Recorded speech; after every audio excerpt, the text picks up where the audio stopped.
the peak performance zone is letting that vagal brake off enough, but keeping it in check. So if we start to feel like, oh, I'm getting too much, I'm going too fast, oh, this is not good, I'm getting anxious, we need to have ways that we bring that safety back in.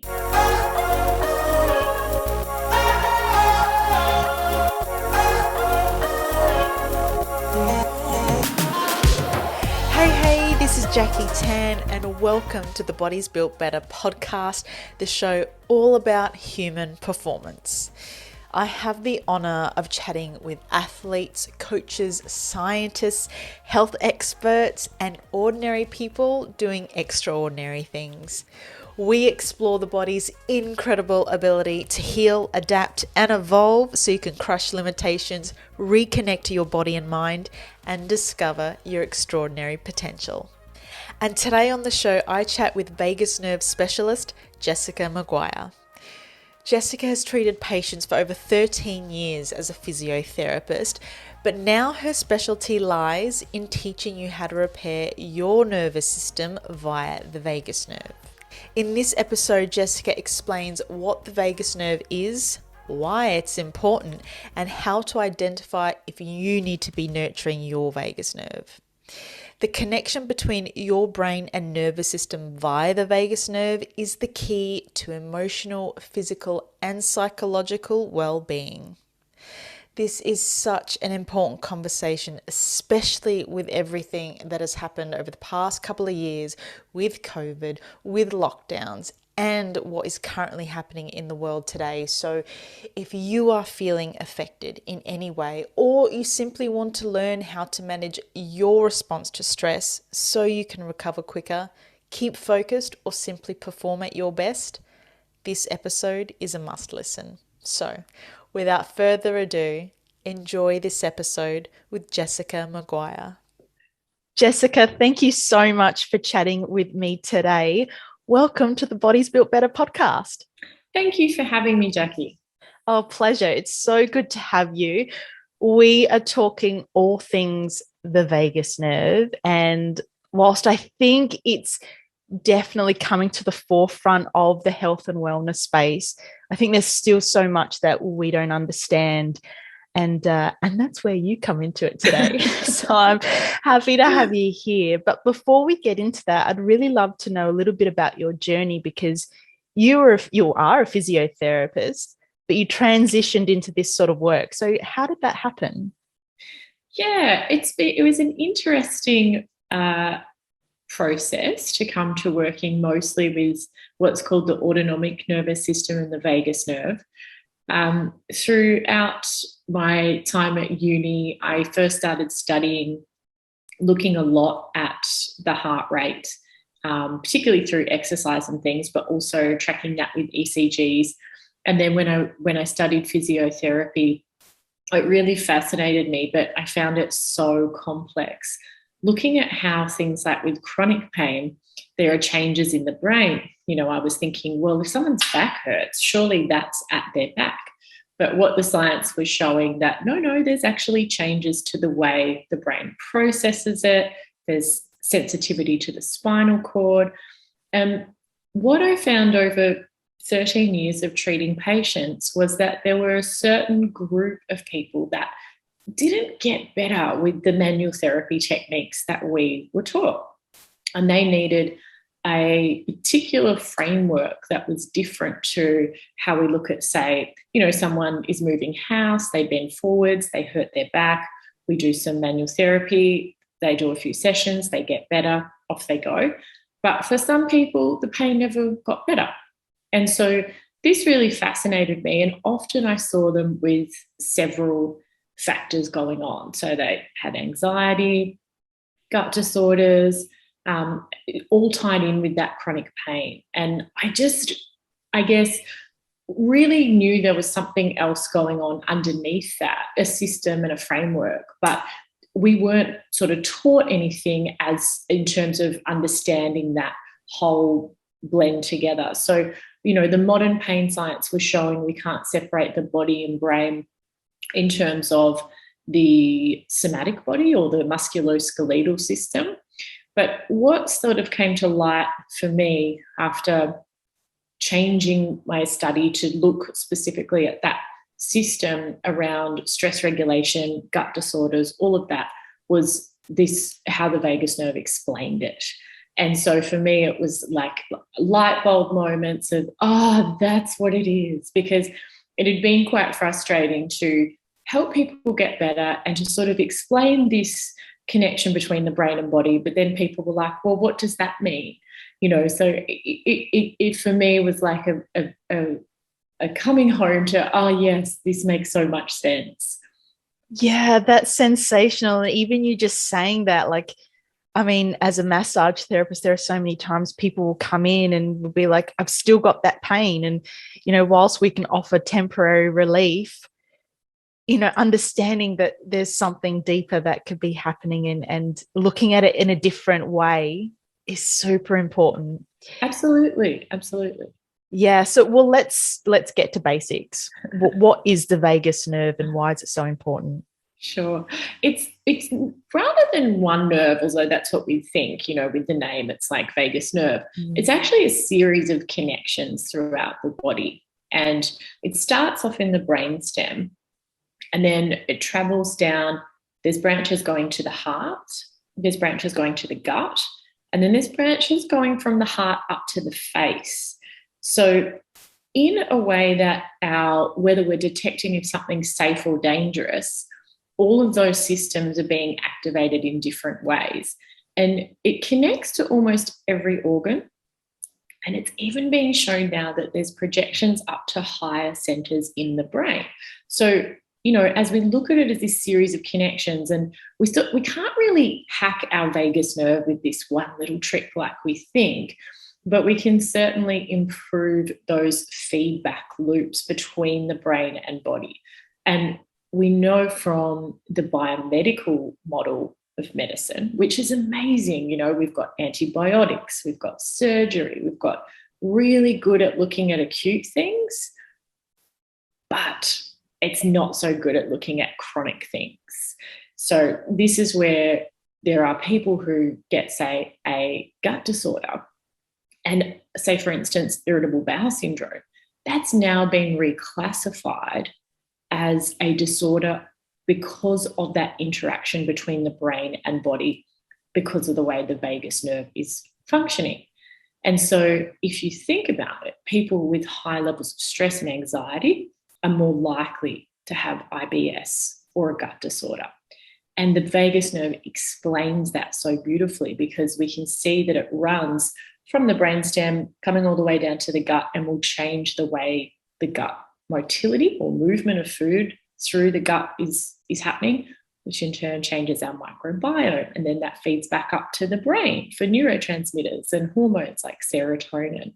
So what we're seeing is what's mirrored in the organs will be reflected in the psychological health and vice versa. Wow, like there's so much there. So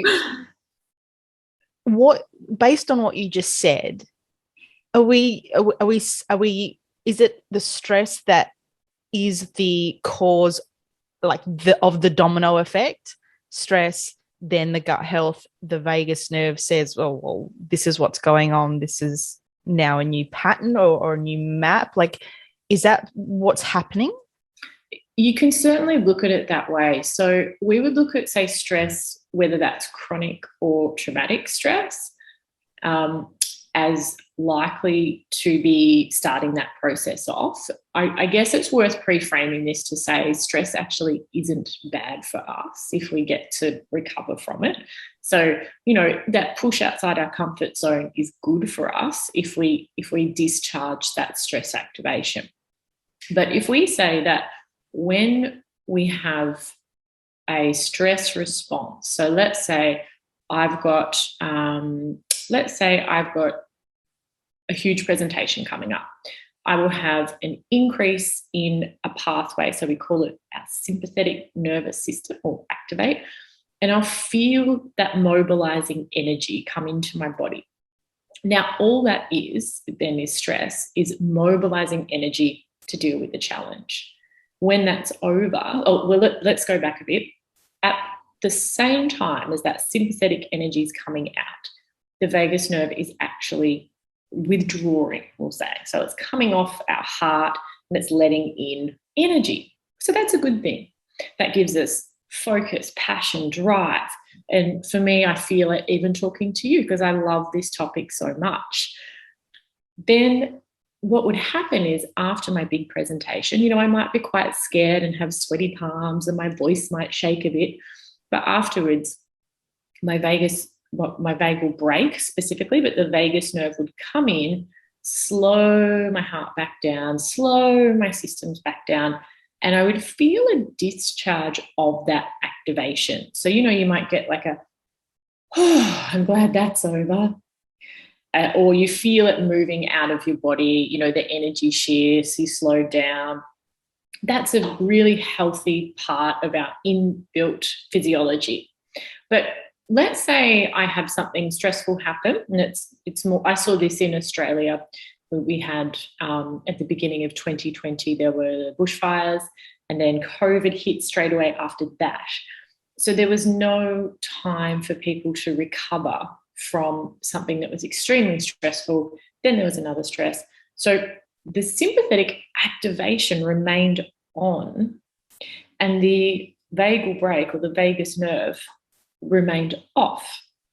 So what happens then is if you imagine like you're riding a bicycle downhill and you'd keep a little bit of that brake with your hand on the handlebar brake.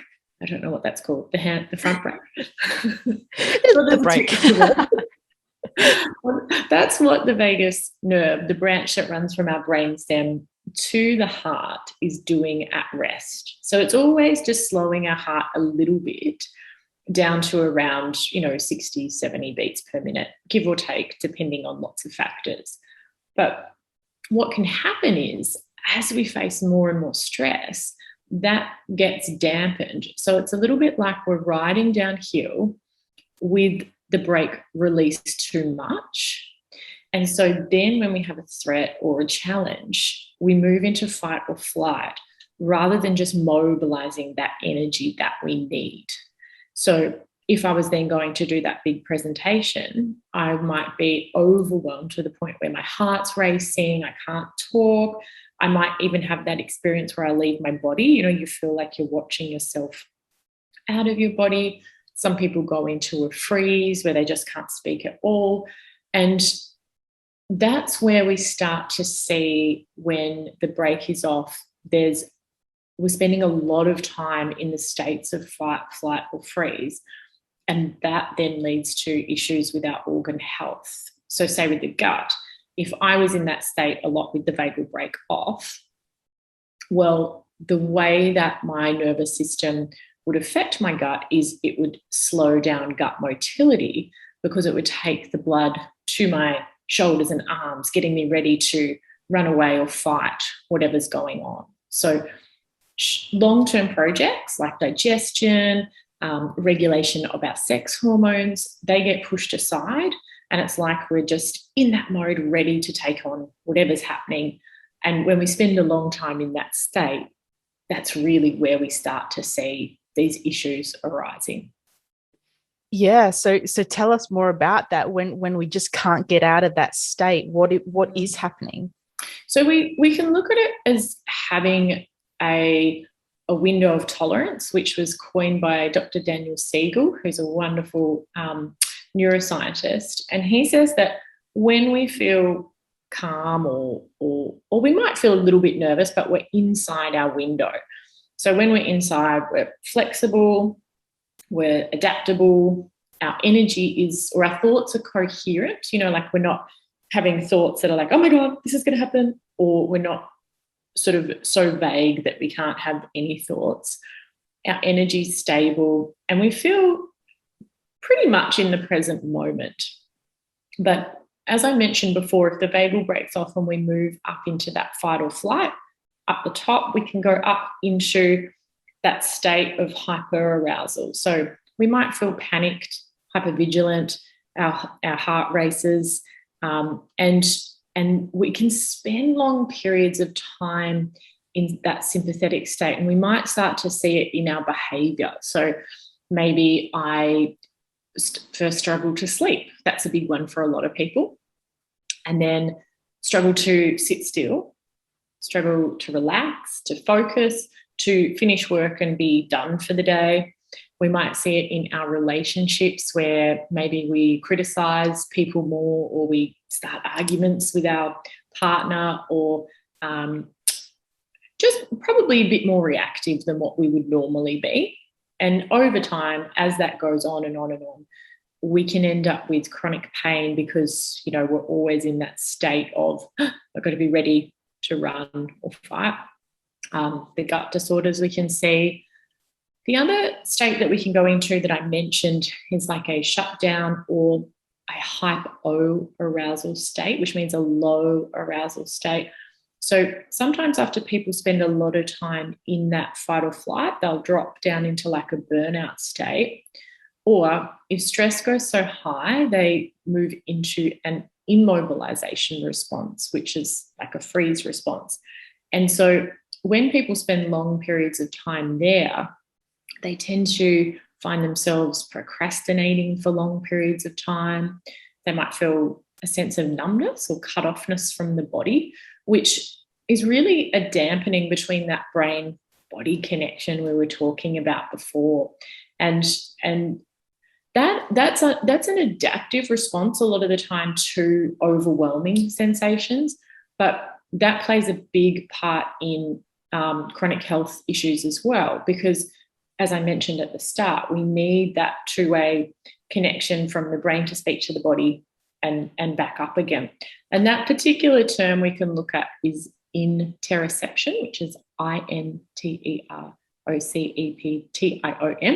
which is basically how we can detect sensations inside our body. And low levels of that have been linked with things like irritable bowel syndrome. It's been linked with Parkinson's more recently, eating disorders. It's been linked with anxiety and depression. So it sounds like how much I can detect the sensations in my body can be linked to chronic illness. Like that sounds a little bit left field, but that's now what so much of the science is showing.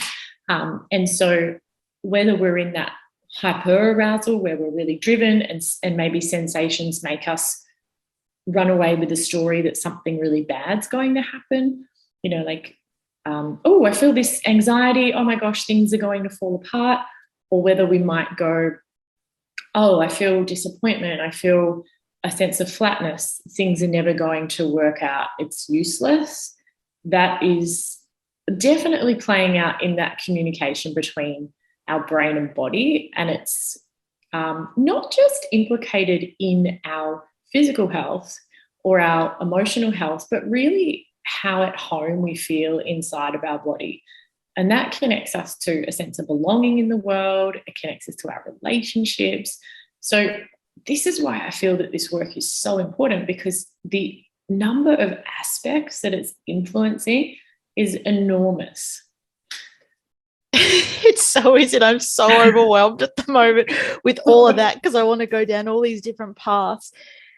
But let's go down like that, I guess, more of that interoception. And I mean, organ health for me has always been a really fascinating topic. Sure. And I think it's one of those things where we just don't think about our organs because they're there just to do a job. And actually they'll just do whatever job they can, whether we know it's, you know, it's struggling or it's not working quite well or not, until it's too late, of course.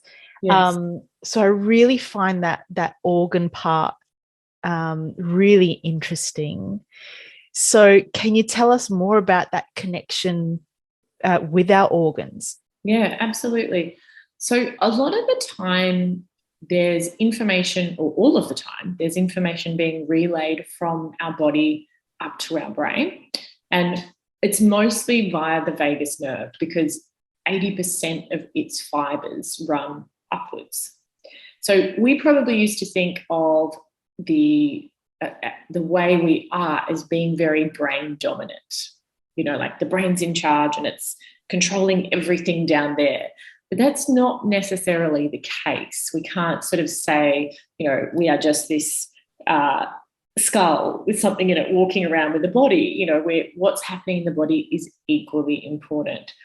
So as these signals come up from the body to the brain, most of them we're not aware of. It would be so noisy if we were aware of our blood pressure changing or, the beats of the heart. But when we look at information that can come in that feels like a situation from our past, then the brain predicts that this feels just like that time and generalizes. And that's a lot of the time how we can get triggered. So let's say in the past, we had an experience, like speaking in public, if we gave that, and it was really stressful for us. And when we have to do it again, we're just so overwhelmed by anxiety. We can't cope with that. So the brain is saying, oh, this is just like this time in our past, and guesses and fills in the gaps. So that's in the lower centers of the brain, the survival brain, particularly the amygdala. But information also is coming up to an area called the insula. And the way that the insula brings that information then into our awareness is that feeling of, oh, I feel like this in my sense of self. Now, we might just think that that's the body, like, oh, I feel this here, I feel this there. But what's actually being shown is that it's the way the brain is appraising that information. So our sense of self-awareness or being here or recognizing that we're sitting here in this point is, yes, information from the organs, but it's also the way our brain is looking at that based on our past, based on our thoughts about things. I mean, this can tie in with body image issues, lots and lots of different facets. So the gut will communicate a lot with the brain through the microbiome.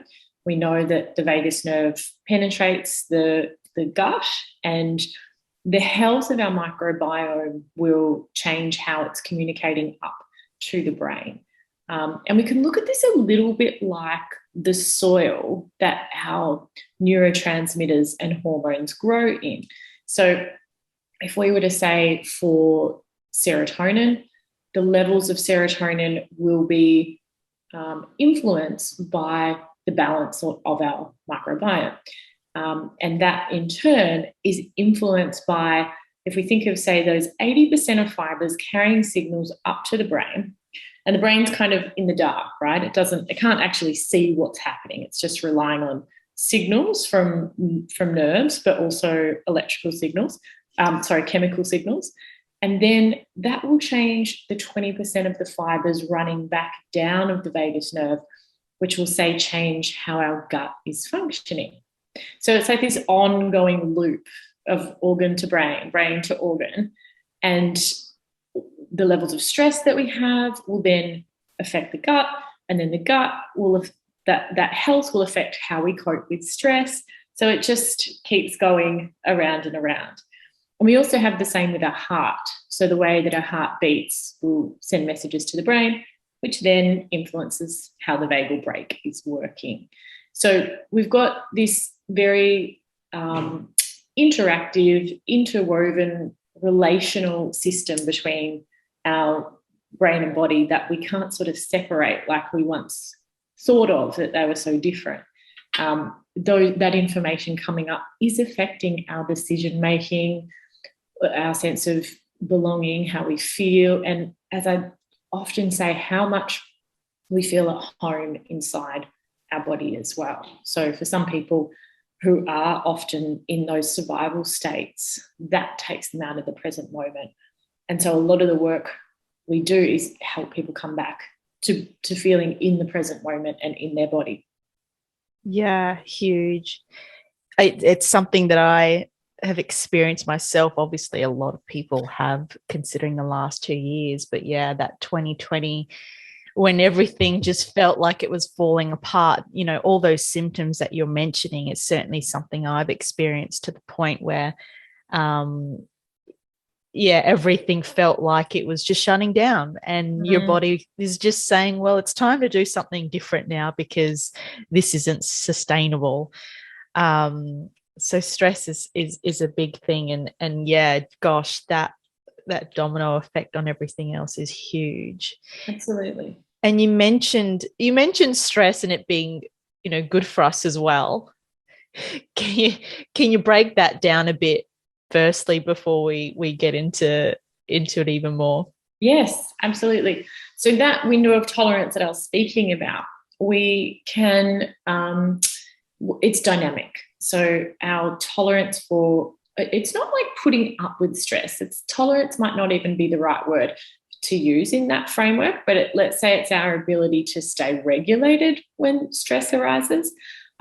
We can change that capacity. So things in the past will influence how we are coping with or how we respond to stress today.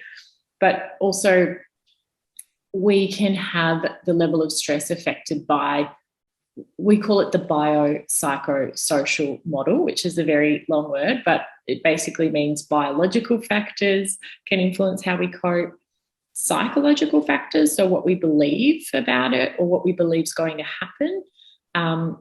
And this can also relate to memory. So things that have happened in our past, if it feels similar, that can also affect how we cope with stress. And then also social factors. So what's going on with our relationships, what's going on with our work, all of these facets contribute to how we will respond. And the context is everything. So let's say we experience the same thing. You might think, oh, yeah, that was a bit stressful, but it wasn't so bad, as where I might have a complete, panic attack over something. So it's the context and our histories that make it all completely different. But what we can look at is that we can build our capacity for regulation by learning ways that let us deal with stress in the present moment and learn to stop old responses coming in and influencing how we respond today. So the amygdala, which is the part in the survival brain that's like smoke alarms and will detect things, a lot of the time our anxiety comes from conditioned things. So this is an example I've told before, but when I was young, I used to really like spiders until one day I must have been about 12 or 13 and ran my fingers through my hair and this huge hairy spider was in my hair. Oh, so, gosh. Awful, so stressful. Awful. I think at the time my brother teased me and said, I wonder if it's laid eggs in your hair. So it was just this awful thing.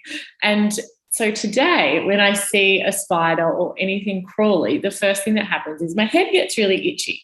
So that's a conditioned response to stress. Now, this can happen. It's so gross. I know, like it's horrible. It is awful. But now that conditioned way of getting an itchy head is how my lower centers in my brain immediately creates this reflexive response. And stress can do that we will automatically go into certain postures, we will automatically have sensations or ways of responding, whether it's fight or flight or freeze. And it doesn't really match what might be happening today. So learning to uncouple that and learning to say, okay, that was in the past, and we need to communicate with the lower centers of our brain to do that, because these responses are nothing to do with what we're thinking about or choosing or the way we're talking to ourselves. They are as reflexive as knowing how to ride a bike and remember how to do that again.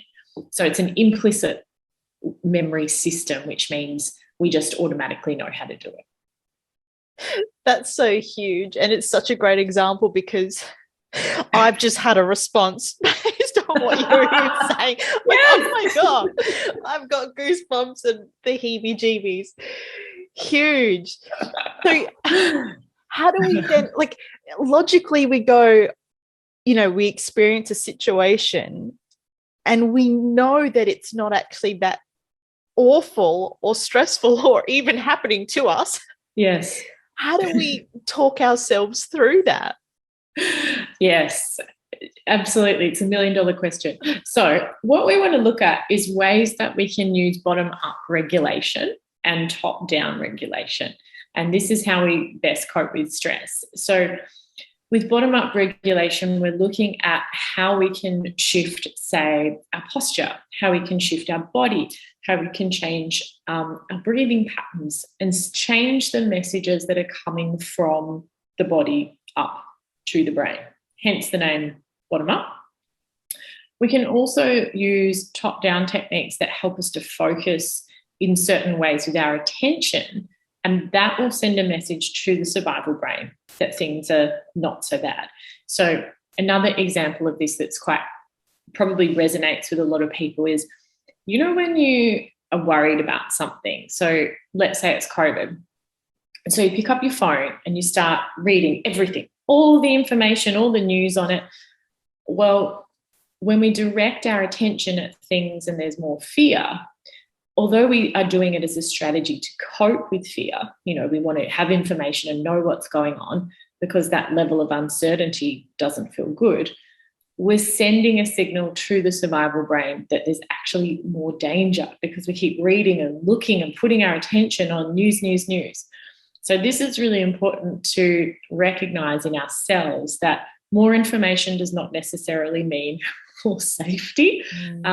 It's looking at, okay, well, how can I train my attention to not look at things that are a threat per se?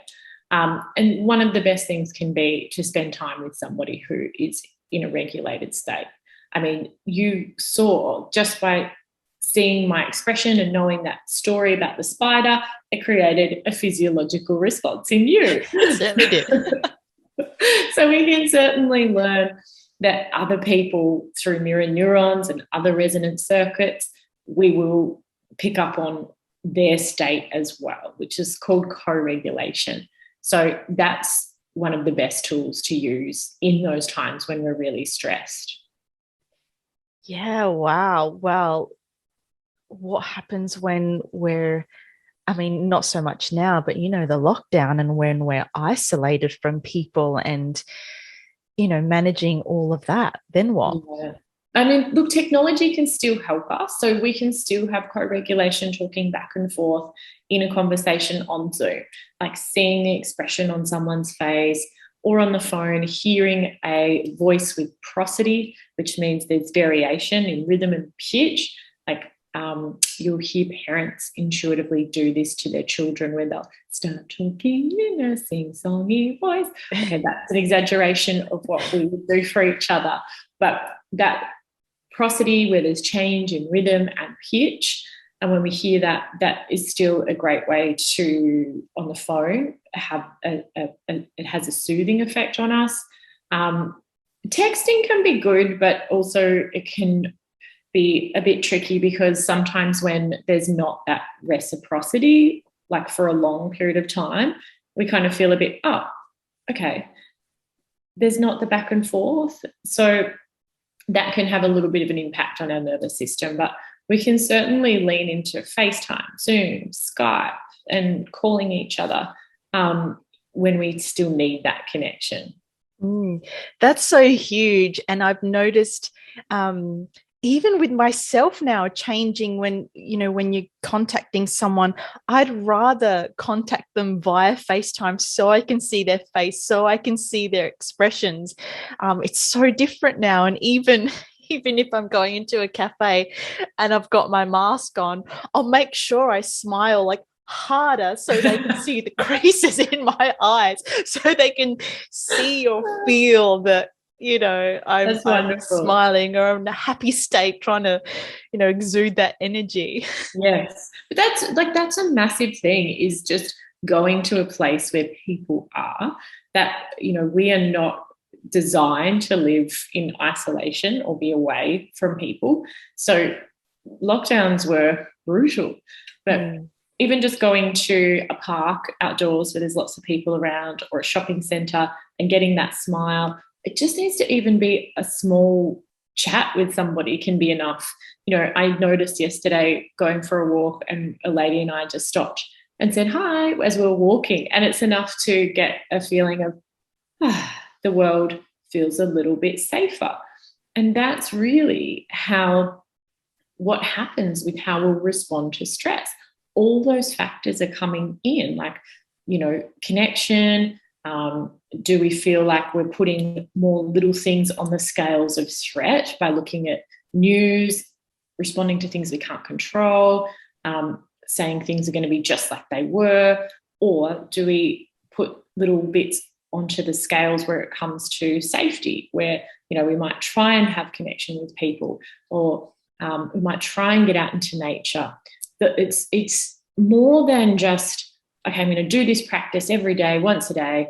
It becomes recognizing that, as for all of us, we have different needs, but, overall we can say that humans need a sense of co-regulation, and probably just the shift away from this, how do I put it, that it's codependent to need to rely on other people, because it's not really the case. Obviously, we don't want to, be totally dependent on other people to cope with challenges, but to lean into those other people when times are stressful, it can be one of the fastest ways to bring a sense of regulation and to get through a challenging time. Absolutely. And I've experienced that myself. I mean, a long time ago, my husband and I were on travels. Yes, it was a thing. We were in Bolivia, in the middle of nowhere, and he got really, really sick, like bedridden for days. And I was on the verge of like panic attack, because he wasn't there to talk through anything. He was literally in bed. And I just remember it was in a hostel, and going into kind of the lobby area. And at that stage, no one was around, and just being outside was kind of better. And then when people started coming back from their tours and whatnot, and the place started filling, there was this sense of ease in me. And it was such a massive shift. So it's definitely a huge, well, for me, it was at the time such a huge thing to be around people, strangers. Don't know them, not talking to them, but just being around them. That's such a great example. Yeah, totally. And, even to go to, say, a class, it's not necessarily that we need to tell everybody our problems. It can just be being around in a group sort of environment where we'll naturally start to feel a little bit better. In saying this, some people tend to withdraw with those stress responses, and that's okay. But just to recognize that then you might need to give yourself a little bit of encouragement to move into places where people are, or some things that can be really helpful. Say if you live by yourself and you do feel quite isolated. I mean, there's times where we might travel or move to a new place, like health professionals, like finding those people that really can be great co-regulators. That can be wonderful. I mean, how many people would say their hairdresser does that for them? It can be the barista, like finding ways. Personal trainer. Yes, absolutely. So there's so many different ways that we can have these interactions with people. And it's just enough to shift our nervous system from looking for threat to, the world actually feels better. Yeah, so powerful. Yes. You've spoken in the past about different tools for different states. Yes. Can you expand on that a little bit? Yes. So it's the $1 million question that we get asked a lot is, what's the one best tool for the vagus? Yeah.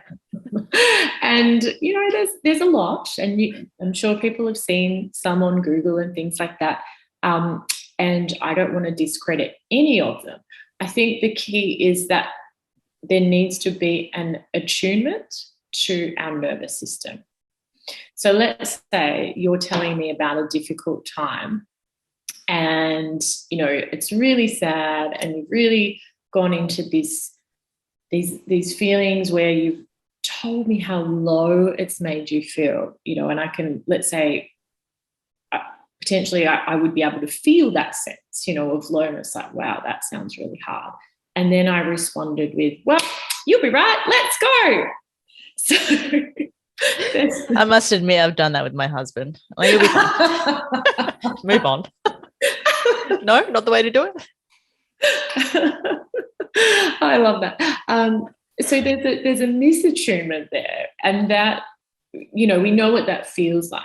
They call it biological rudeness, where we get like a shock, like, oh, whoa, that really misattuned with where I was at. And then we might see parents with babies or toddlers, they tend to look at what they need or see how they are, and then they might bring in some soothing, calm them down, or they might even add some energy and bring them up. So this is the same with our nervous system. We can't just pick one tool and use it all the time, every day, because we will be in different moods, we'll have different levels of nervous system arousal. We're shifting between different states all the time. So what we need to really look at is having a toolbox of tools that we can go to, that we know, when I'm experiencing this, this is the tool that I will use, and this works. And what we'll recognize is when it attunes, there's a sense of relief. So we might notice our breath becomes full again. Oh, some people yawn. Some people get like a bit of a, oh, that's out of my system now, a little bit of a shake or a twitch. Some people burp and feel their digestion start up again. But it's really when we've been in those prolonged periods of stress and we find a tool that's like, that's better. And then we feel like we've got this agency and sense of, like what we were saying, being at home inside themselves again. So the tools, look, there's so many around that we can look at.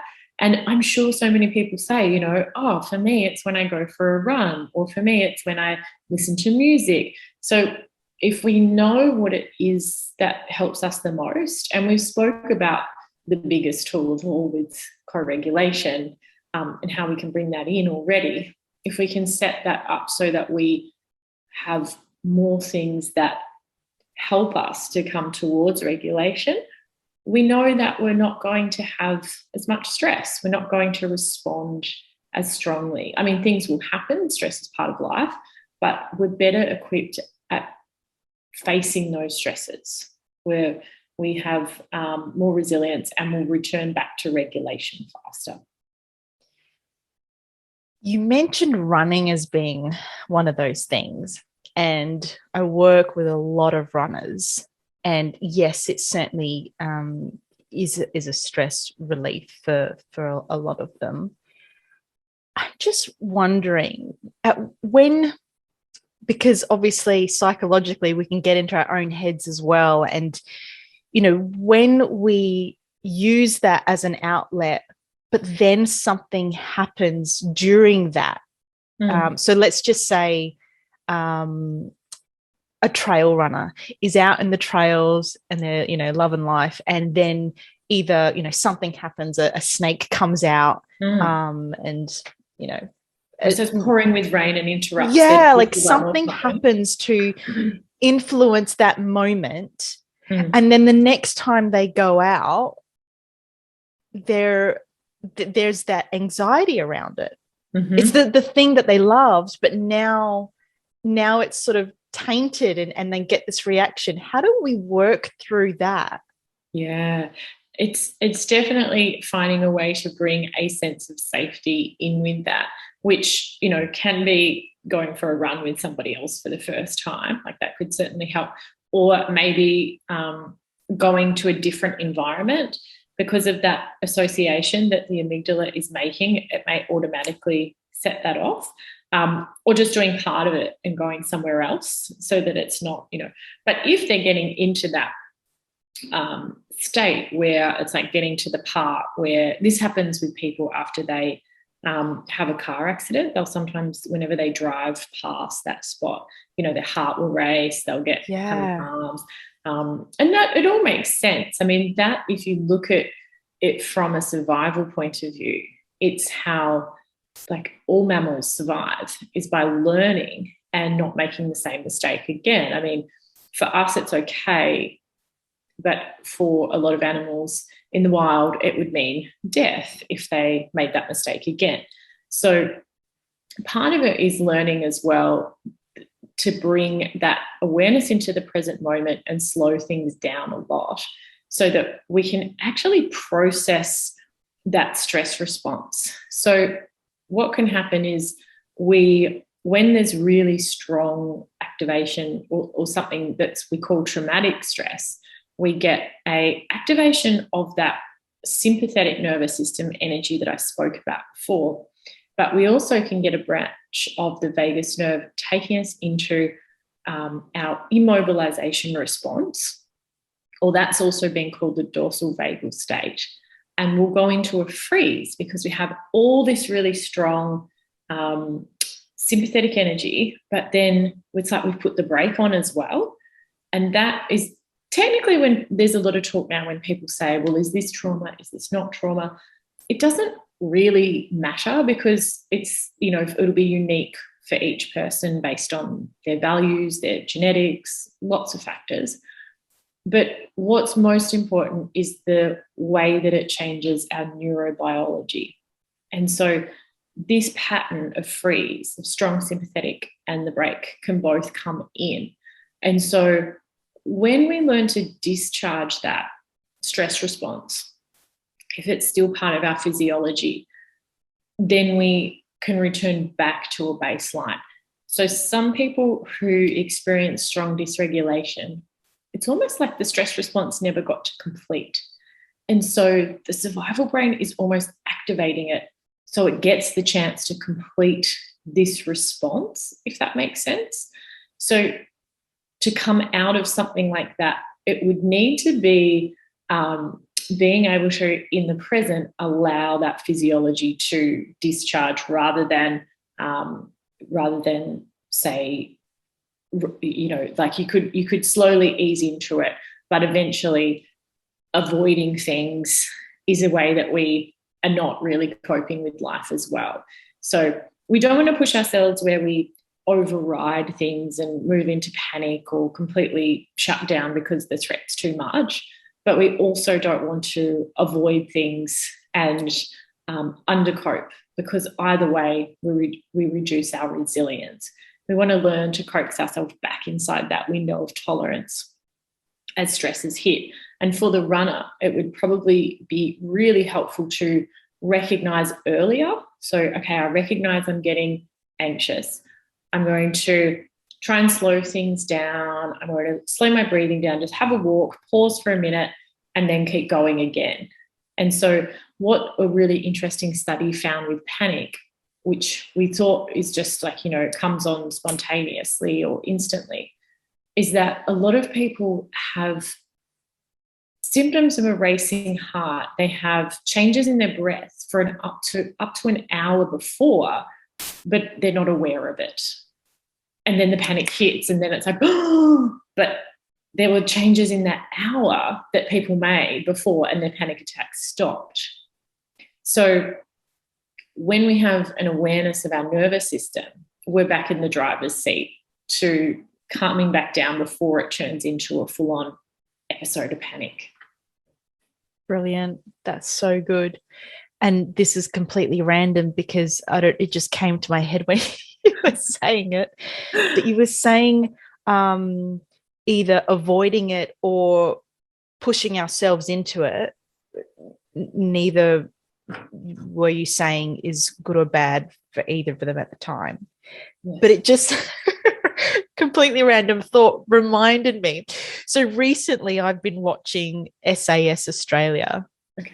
And when they're told what they need to do. So, for example, in the first episode, you saw a plane that was hoisted up and then they were going to be taken under, submerged, and then they'd have to get out. Oh, that sounds awful. It totally, doesn't it?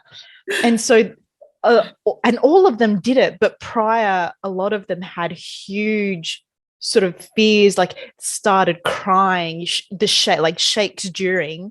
And I don't want to say they were pushed into it, but they were then given the choice to do it or not. And most of them did it.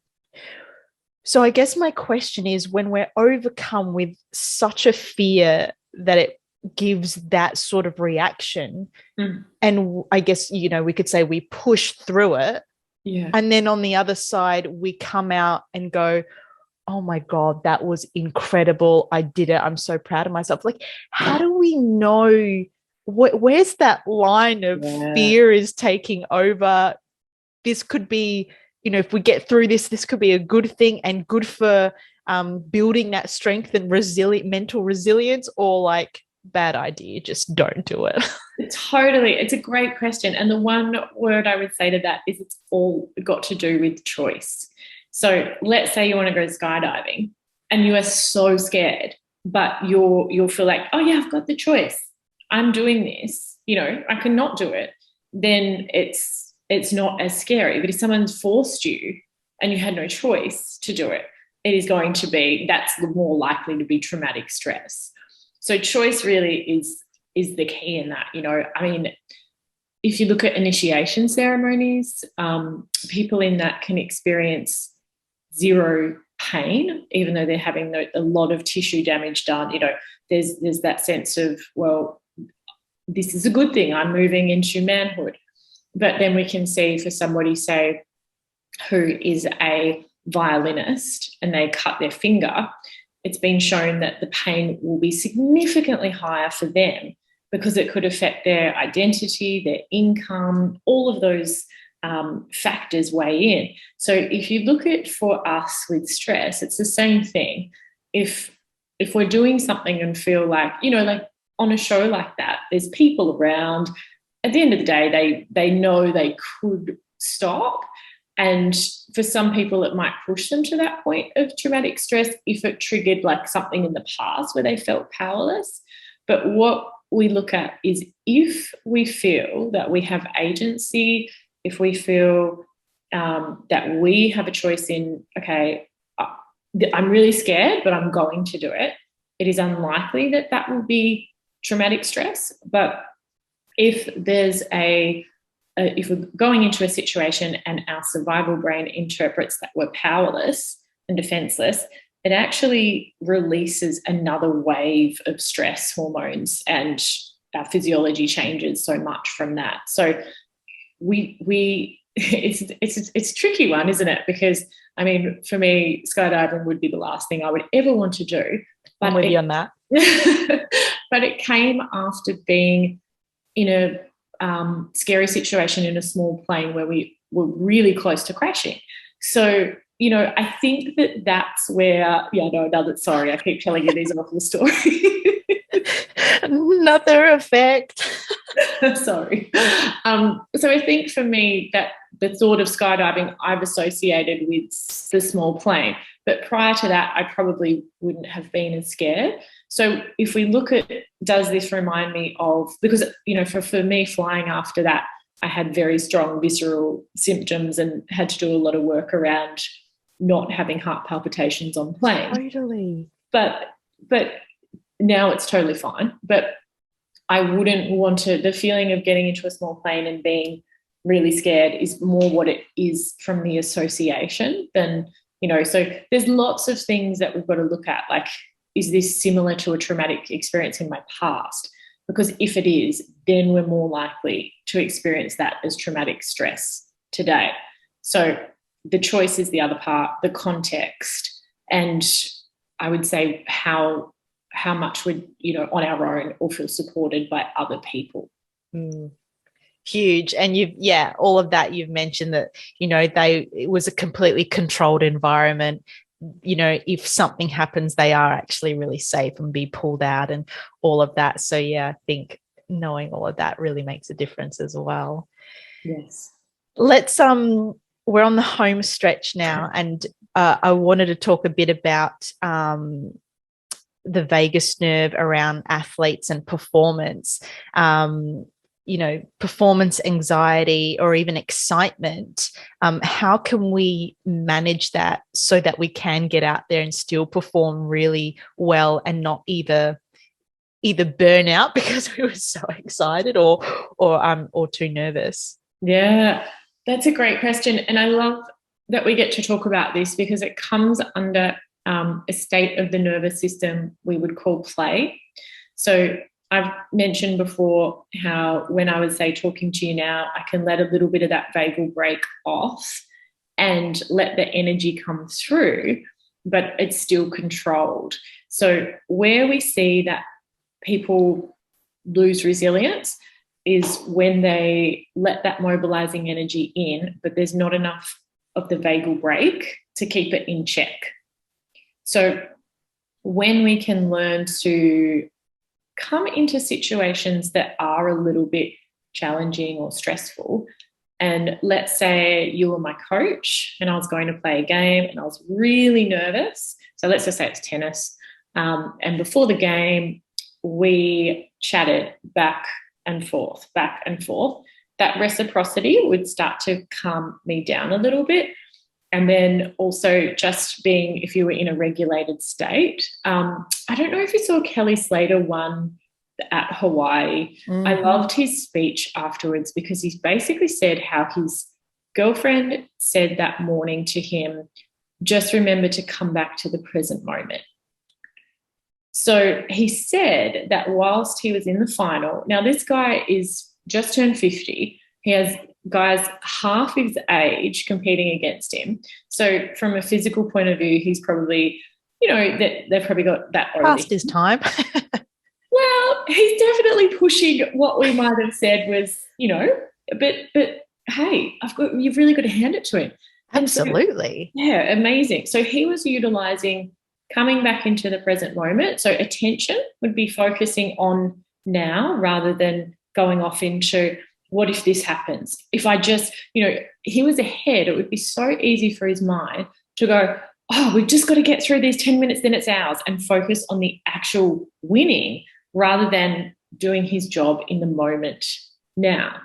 And so that would be the biggest thing for athletes, is being able to bring that attention back and calm. He spoke about calming his physiology back down when he felt that energy was too much.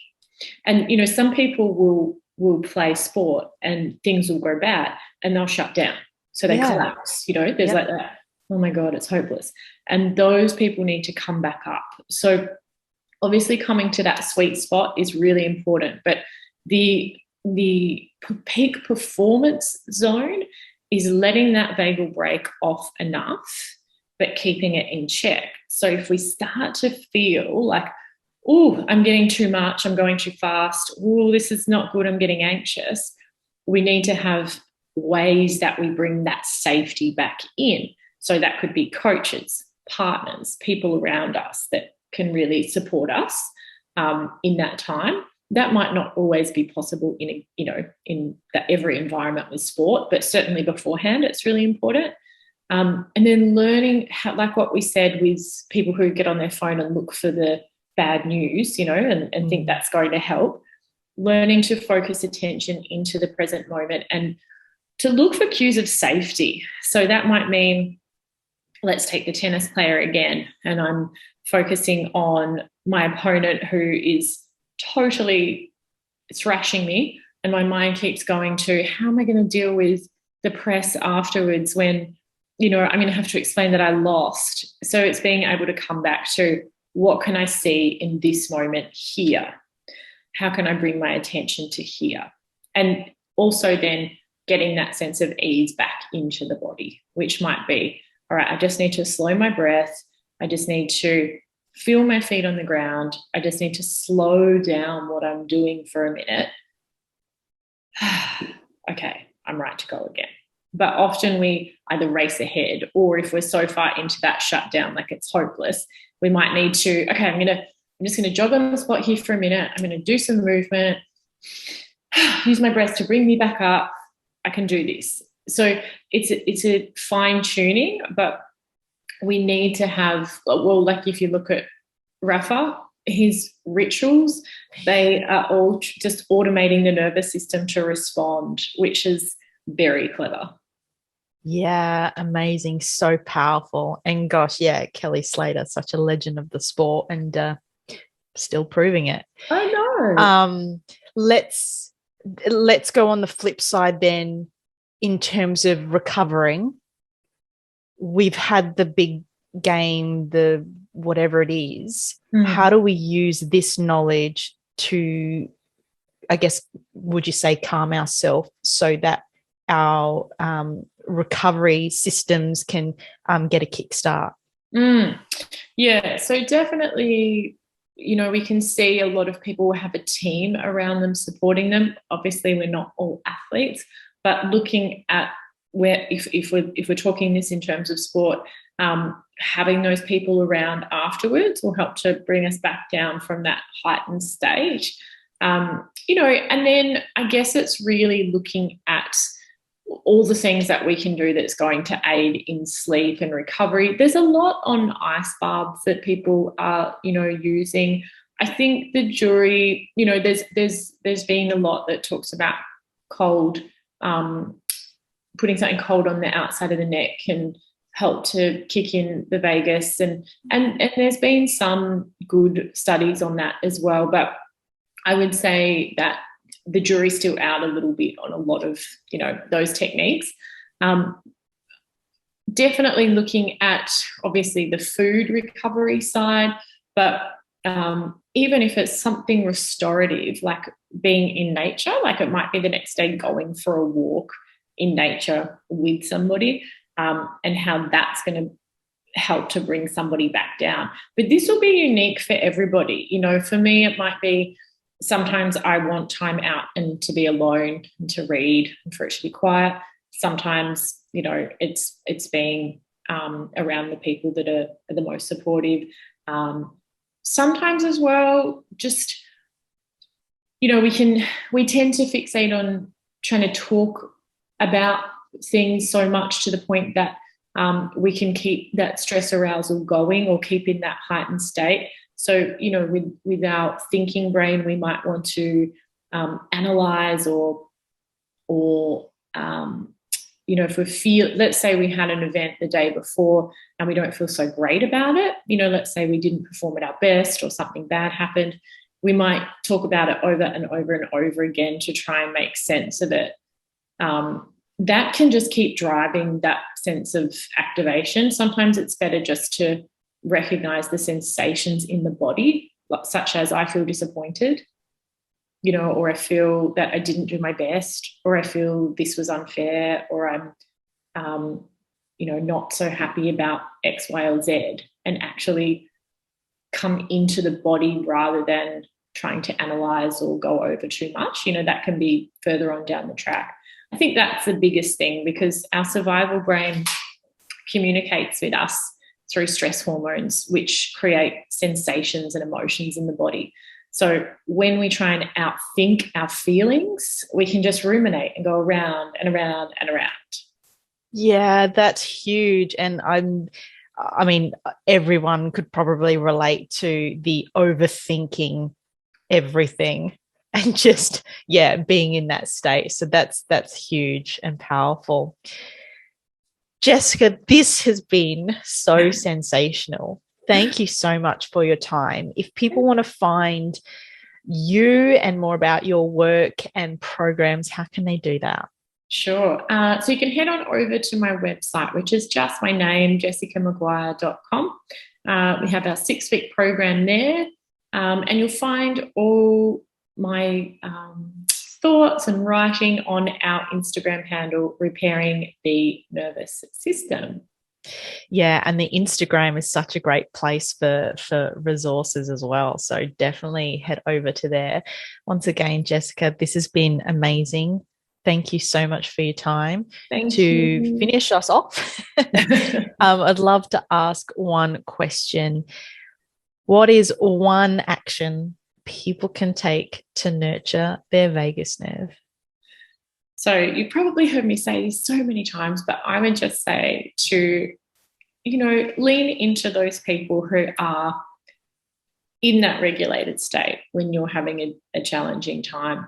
I think that's the biggest part that will actually restore that sense of safety, and can, with the reciprocity, like the back and forth in communication or care, or giving and receiving care, that is enough to often shift our state so easily and so beautifully without, feeling that we've got to do it all on our own. Yeah, power in our support network for sure. Yes. Jessica, thank you so much. Thank you, Jackie. What a phenomenal chat. I hope you have a better understanding, not just of what the vagus nerve is and how it works, but how it impacts your nervous system and entire state of being. When we recognize and identify our own response to different stresses, we become empowered by that knowledge and can apply what we've learned and start that journey of healing. And that's what Jessica's workshops and programs can do, empower you with your own nervous system toolkit so you can have the confidence and inner resilience to manage any situation. If you found this episode valuable, please share it with your friends, leave a review and subscribe, because it all helps this little podcast going strong. Thank you so much for tuning in to today's episode. I really appreciate you. Have the best day, week, month and year, and here is to a world of bodies built better.